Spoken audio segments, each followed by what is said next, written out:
Mi nombre es David y tengo 29 años. Esta historia tiene lugar hace apenas unos meses, pero, sinceramente, todavía parece que sucedió ayer. Supongo que cuando una traición es lo suficientemente profunda, la línea de tiempo realmente no importa. Simplemente deja una marca que no puedes eliminar. Al crecer, siempre fui yo el responsable. Ya conoces el tipo. El niño que se aseguraba de que se compraran los regalos de cumpleaños de todos, que verificaba 2 veces los itinerarios de los viajes familiares, que pagaba silenciosamente el cheque cuando alguien olvidaba su billetera. Quizás fue porque yo era el mayor. Tal vez simplemente se me inculcó. De cualquier manera, en algún momento, se hizo esperado. Y supongo que no me importó. Al principio no. Me gustaba ver a mi familia feliz. Me gustaba sentirme útil.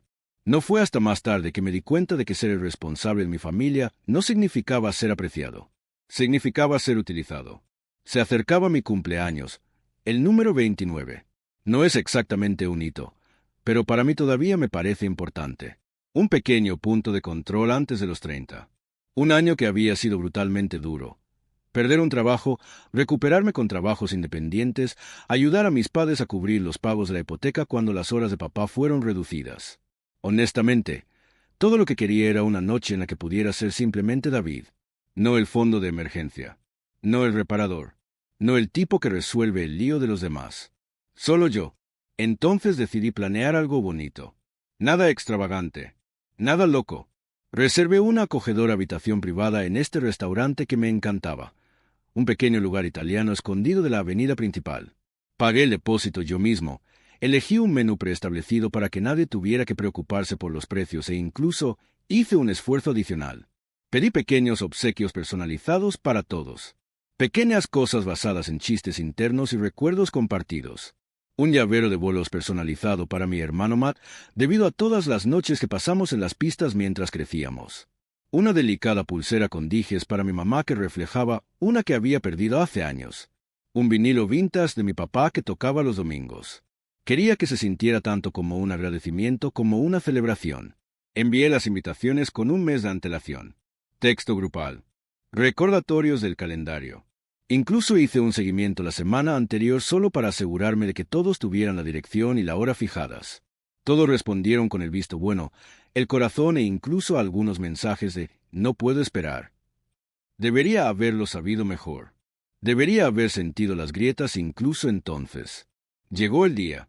Estaba nerviosa, claro, pero también emocionada. Llegué temprano al restaurante, ayudé al personal a organizar los obsequios en cada asiento y verifiqué todo 3 veces. El gerente incluso comentó lo bien pensada que fue la configuración. «Tu familia tiene suerte», dijo con una cálida sonrisa. Solo me reí y me encogí de hombros, sintiendo esa vieja y familiar esperanza revolotear en mi pecho. Quizás esta vez sería diferente. Quizás esta vez realmente aparecerían. Llegaron las 7. Revisé mi teléfono. No hay nuevos textos. Sin llamadas perdidas. Me dije a mí mismo que simplemente estaban llegando tarde. Después de todo, es una tradición familiar. Llegar tarde a todo.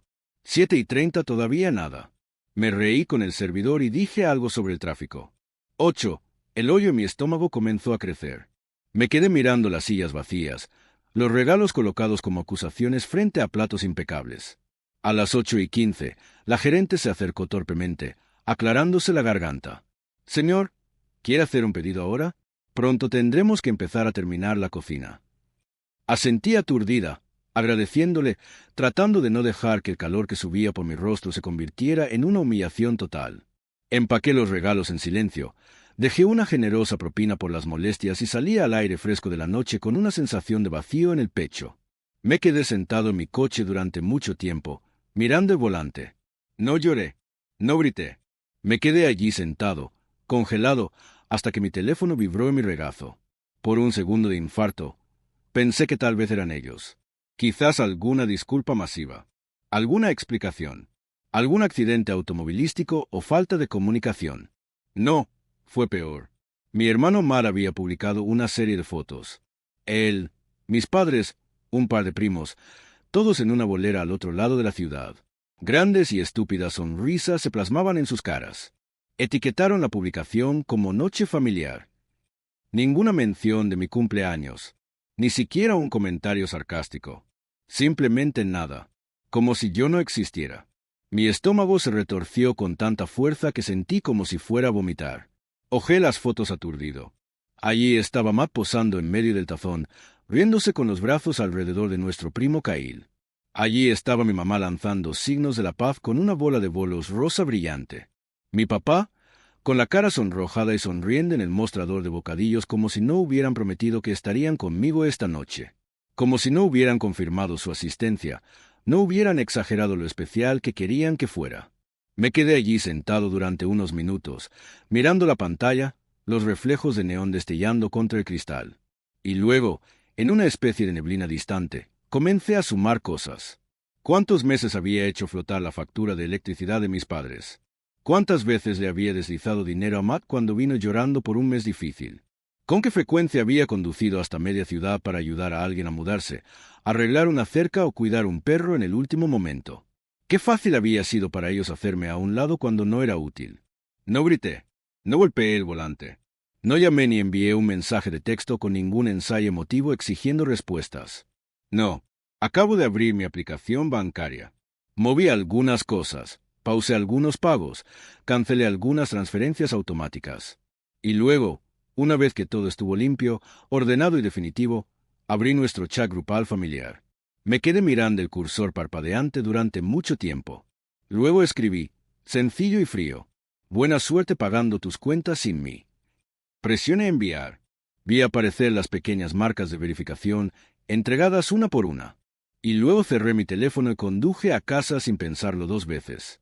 Las fotos en un día. Allí estaba Matt, posando en medio del tazón, riendo, con sus brazos alrededor de nuestro primo Kyle.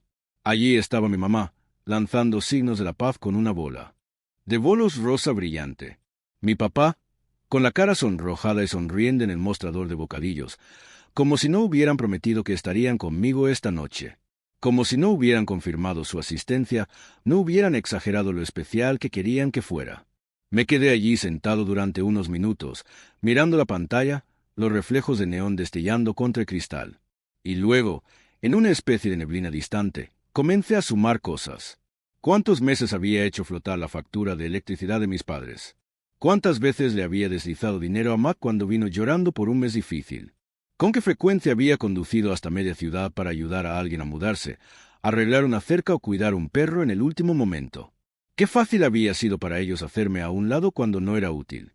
No grité, no golpeé el volante, no llamé ni envié un mensaje de texto con ningún ensayo emotivo exigiendo respuestas. No, simplemente abrí mi aplicación bancaria, moví algunas cosas, pausé algunos pagos, cancelé algunas transferencias automáticas y luego, una vez que todo estuvo limpio, ordenado y definitivo, abrí nuestro chat grupal familiar. Me quedé mirando el cursor parpadeante durante mucho tiempo. Luego escribí, sencillo y frío. Buena suerte pagando tus cuentas sin mí. Presioné enviar. Vi aparecer las pequeñas marcas de verificación entregadas una por una. Y luego cerré mi teléfono y conduje a casa sin pensarlo dos veces. A la mañana siguiente, llegaron los primeros mensajes de texto. Bromas principalmente. Mi hermano envió emojis de risa. Mi mamá me preguntó si todavía estaba de mal humor por un pequeño malentendido. Papá envió una foto de un trofeo de bolos que había ganado, con la leyenda, Círculo de ganadores, como si no pasara nada. Al mediodía, el tono había cambiado. David, ¿podemos hablar en serio? ¿Puedes arreglar la transferencia? Es solo un problema técnico, ¿verdad? Oye, mamá está enloquecida. Por favor, llama, amigo. La hipoteca rebotó. ¿Qué diablos, David? Vamos. No seas así. Los mensajes seguían acumulándose. Súplicas, súplicas, disculpas que sonaban más desesperadas que genuinas. Llamadas. 2. Mi teléfono vibró sin parar, vibrando en la encimera de la cocina como si estuviera poseído. No respondí. Ni siquiera abrí los mensajes después de cierto punto. Simplemente me recosté, bebiendo café, mirando por la ventana los primeros copos de una nevada temprana, sintiéndome vacío, no victorioso, no satisfecho, simplemente cansado. Tan cansado.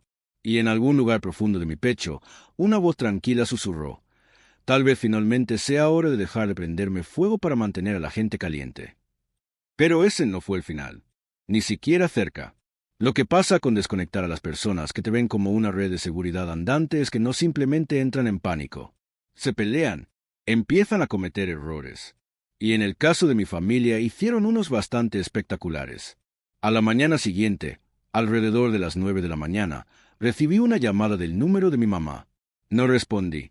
10 segundos después, apareció el número de mi papá. Rechazar. Luego el de Matt. Luego el de Kyle. Luego el de mi tía. Era como una ametralladora de intentos desesperados por pasar. Por primera vez en mi vida, no me sentí culpable por ignorarlos. Me sentí libre. Cada zumbido de mi teléfono era una prueba más de que finalmente estaban sintiendo una fracción del abandono en el que me habían hecho sentar la noche anterior. Al mediodía, el chat grupal había explotado. Capturas de pantalla de extractos bancarios, cargos por sobregiro, correos electrónicos de compañías hipotecarias, el pago del préstamo del automóvil de mi padre rebotado, los servicios públicos de mi madre marcados para desconexión. Al parecer, Matt había intentado comprar algo en Best Buy esa mañana y se avergonzó en el mostrador cuando rechazaron su tarjeta. Era como ver caer fichas de dominó, una tras otra. A las 2 de la tarde recibí un mensaje de texto de mi madre que, si no hubiera estado tan entumecido, podría haberme hecho reír. David, ya es suficiente. Deja de ser infantil. La familia perdona. Arregla esto. La familia perdona, ¿verdad? A menos que sea mi cumpleaños, aparentemente. Entonces la familia se va a jugar a los bolos sin pensarlo 2 veces. No respondí. Acabo de silenciar el hilo. La cuestión es que todavía no sabía ni la mitad. A lo largo de los años, por pura practicidad y, bueno, por estupidez, poco a poco me había metido en todas sus vidas financieras. Yo era el contacto secundario en la hipoteca de mis padres porque mi puntaje crediticio era mejor. Fui el confirmante de emergencia del préstamo del auto de Matt porque se estaba recuperando después de ese negocio fallido. Había configurado débitos directos para pequeñas cosas. La factura telefónica de mamá, la membresía del gimnasio de papá, incluso los servicios de transmisión que amaban, porque seguían olvidándose y cobrando cargos por pagos atrasados. No se dieron cuenta de que la mayoría de esos pagos automáticos provenían de mi cuenta. Eran como personas que vivían en una casa con andamios invisibles. Nunca lo notaron hasta que desapareció. A la mañana siguiente, comenzó el correo electrónico. No de mi familia, sino de las empresas. Aviso de cancelación, advertencia de cuenta morosa. Se requiere atención inmediata. Me senté allí, bebiendo mi café, borrando cada uno a medida que llegaba. Al tercer día, el tono del correo de voz cambió por completo. No más bromas. No más sentimientos de culpa pasivo-agresivos y que prioricen a la familia. Ahora era frenético. David, por favor, llámame de nuevo. No quisimos lastimarte. Hijo, tu madre está llorando. No ha dormido. ¿No puedes perdonarnos? Somos familia, hermano. Escucha, cometimos un error. ¿De acuerdo? No hagas esto. Sabes que se quedarán con la casa si los pagos no se realizan. Por favor, hombre, por favor. Y por primera vez en mi vida me di cuenta de algo enorme, algo que creo que había estado evitando durante mucho tiempo. No me amaban. Les encantaron las cosas que hice por ellos. La seguridad que traje. La forma en que podía limpiar los desastres que ellos ni siquiera se molestaban en pretender arreglar ellos mismos. No era un hijo, ni un hermano, ni un primo. Yo era una red de seguridad. Y ahora estaban en caída libre. Al final de esa primera semana, mi tía, que siempre había desempeñado el papel de pacificadora, me envió un mensaje de texto directamente. Un mensaje largo y confuso sobre cómo guardar rencor no es saludable y cómo la familia real se mantiene unida en tiempos difíciles. Ella lo terminó con: estás castigando a todos por un pequeño malentendido. Es hora de crecer, David. Un pequeño malentendido, ¿verdad? Porque organizar una cena de cumpleaños completa, pagar por todo, emocionarse como un tonto y luego sentarse solo durante horas mientras tu familia se ríe y juega a los bolos y se olvida incluso de que existes, eso es solo un pequeño contratiempo. No es gran cosa. En ese momento, algo dentro de mí, algo viejo, crudo y pesado, encajó en su lugar como la última pieza de un rompecabezas. Me di cuenta de que no vendría ninguna disculpa. Al menos no es real. Solo excusas, solo manipulaciones, solo más exigencias disfrazadas de sanación o de valores familiares. Aún así, me quedé en silencio. Ese viernes por la noche salí solo, algo que no había hecho en años. Entré en una librería, Me compré una novela nueva, tomé un café con leche en un café tranquilo y me senté en un banco en el centro a leer bajo las luces de la calle. No fue glamoroso, no fue ruidoso, pero fue pacífico. Por una vez, no revisé mi teléfono cada 5 minutos. No me preguntaba quién me necesitaba o qué factura debía pagar. Yo era solo yo. Mientras tanto, en casa de mis padres, el pánico estaba llegando a un punto de ebullición. Al parecer, la compañía hipotecaria los había llamado directamente, exigiendo el pago del saldo adeudado. Papá había tratado de engañar para superarlo, pero cuando hicieron los números y vieron que los débitos de automóviles habían cesado, no se mostraron comprensivos.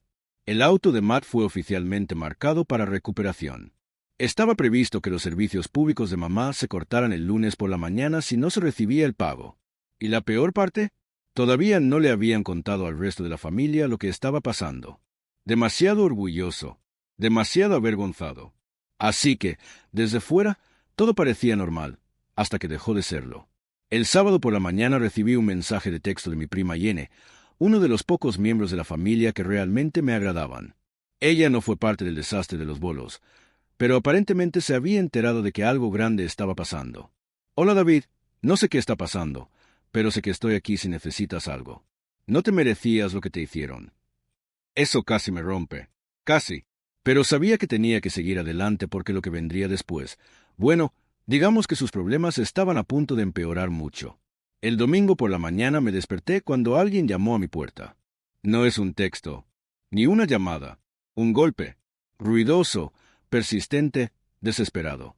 Por un segundo pensé en ignorarlo, simplemente cubriéndome la cabeza con la manta y dejándolos golpear hasta que se dieron por vencidos. Pero la curiosidad se apoderó de mí. Di unas palmaditas hacia la ventana y miré por las persianas. Era mi papá y no parecía enojado. Parecía pequeño, desinflado. Tenía los hombros encorvados para protegerse del frío y las manos metidas en los bolsillos de su gastada chaqueta. Se movía de un pie a otro como un adolescente sorprendido afuera después del toque de queda. No me apresuré a abrir la puerta. Lo hice esperar, tal como había esperado en ese restaurante, sentado solo en una mesa preparada para fantasmas. Finalmente, abrí la puerta, solo unos centímetros, lo suficiente para mirarlo a los ojos sin invitarlo a entrar. «David», dijo, con voz vacilante, «¿podemos hablar?» Me apoyé contra el marco. «¿Hablar de qué?» Él se estremeció ante mi tono, pero forzó una sonrisa frágil. «Sobre la familia, sobre arreglar las cosas». Lo miré durante un largo momento. Este hombre, que ni siquiera había enviado un mensaje de texto de feliz cumpleaños. «Estoy aquí ahora», pensé, porque la cuenta bancaria estaba vacía, la compañía hipotecaria llamaba y su castillo de naipes cuidadosamente equilibrado se derrumbaba a su alrededor. Es curioso cómo la familia solo importaba cuando necesitaban ser salvadas. «No creo que quede nada por arreglar», dije con calma. Él parpadeó, claramente desconcertado.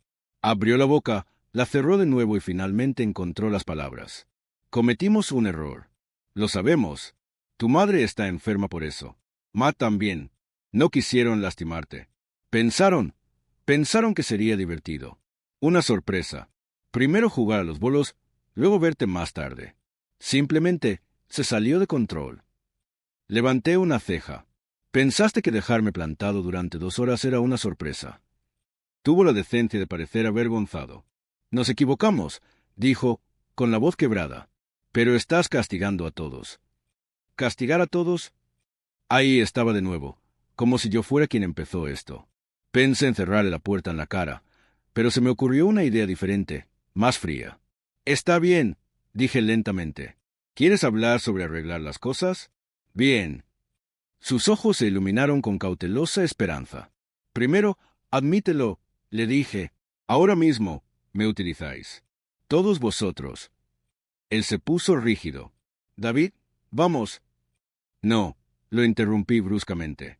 «Dilo en voz alta. Sin vueltas. Sin sentimientos de culpa. Solo la verdad». Dudó, moviéndose incómodo. Esperé. No le estaba dando ni un centímetro. Finalmente, murmuró, apenas más que un susurro. «Nosotros dependíamos demasiado de ti». Negué con la cabeza. «No es lo suficientemente bueno. Dígalo correctamente». Parecía como si quisiera que la tierra se lo tragara entero. Tenía los puños cerrados en los bolsillos de la chaqueta. Por un segundo, pensé que podría simplemente darse la vuelta y marcharse. Pero en lugar de eso, tragó saliva y se obligó a pronunciar las palabras. Te utilizamos, David. Te dimos por sentado. Asentí casi clínicamente. Bien. Paso 1 hecho. Él se hundió de alivio. ¿Entonces ayudarás? Sonreí levemente. Oh, no, no estoy ayudando. El primer paso fue simplemente admitirlo. El segundo paso es vivir con ello. Cerré la puerta, lenta y deliberadamente, justo en su cara atónita. No lo cerré de golpe. No grité. Acabo de terminarlo, limpio y definitivo. En el momento en que el pestillo hizo clic, se me quitó un peso del pecho que ni siquiera me había dado cuenta de que llevaba. Apoyé la frente contra la puerta y respiré profunda y temblorosamente. Por primera vez en años, me sentí libre. Por supuesto, las consecuencias no terminaron ahí. Llegó el lunes por la mañana y, con él, un pequeño pero importante detalle que mi familia había pasado por alto.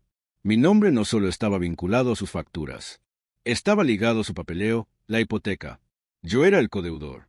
Las compañías de préstamos también tenían mi información de contacto.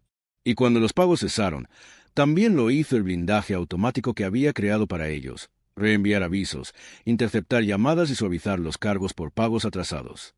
Sin mí allí para interferir, todo se estrelló contra ellos.